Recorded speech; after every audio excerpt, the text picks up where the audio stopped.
Second, very important in a virtual world is listening and genuinely listening. By listening, I mean uh, making the other person genuinely feel heard.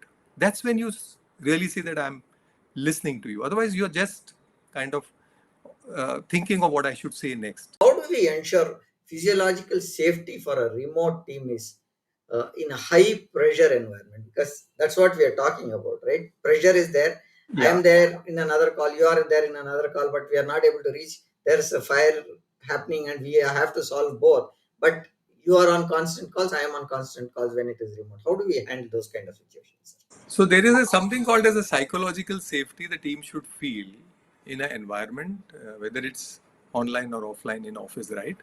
But in a virtual environment, it gets a little more difficult. So again, my favorite example is of parenting. Suppose your child.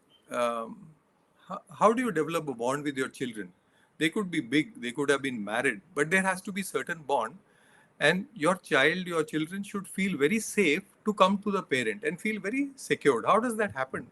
That's because you've really kind of given them values. You have defined certain things, the rules they live by, and as they grow old, they form their own rules. But at the same time, they have at the back of the mind that my parent is there, my father is there, mother is there to fall back upon.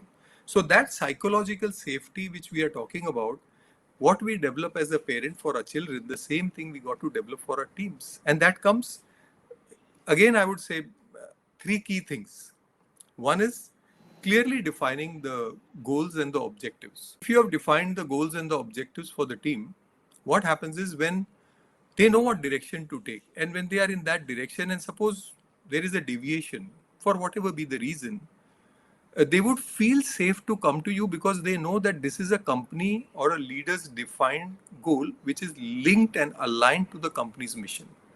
So there is no problem in me as a team member talking to my leader because it has been defined. So without this definition of what the goal and the objective is, they will not feel safe because they might not know whether it is appropriate for me to raise my hand and say, this is the challenge I'm facing, because it should be relevant. Second is absolute genuine empathy. I just can't emphasize, if you are empathetic